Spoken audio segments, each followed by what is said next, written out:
dosana lamun urang ngalawan ka indung. Tong ngaraheutkeun hatena, tong nyenyeri hatena, tong ngaraheutkeun hatena, tong nyenyeri hatena.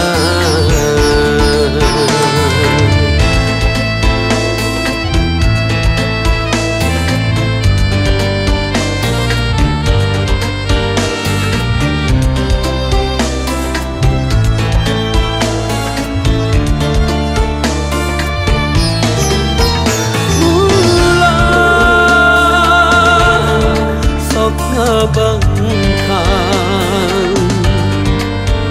ulah sok campelan kuduna bungakeun, kuduna bahagiakeun. Surga teh ayana nadampal sampeana kacida bagjana lamun urang bisa ngabungahkeun hatena sabab ridona Allah aya ridho mantena.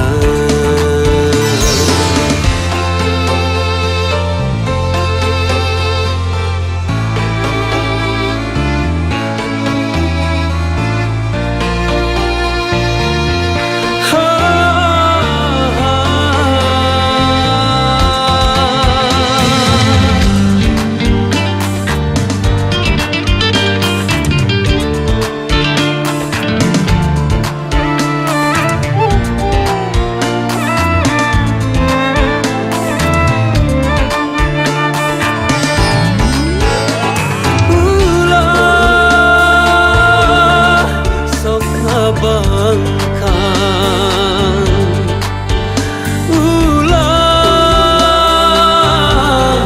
sok campelan kuduna bungakeun, kuduna bahagiakeun. Anu teu dihaja atawa nu dihaja gancang menta hampura. Leuheung lamun aya kumaha geus teu aya indung urang di dunya. Pasti karasa perihna, pasti ngageri hatena, pasti karasa perihna, pasti ngageri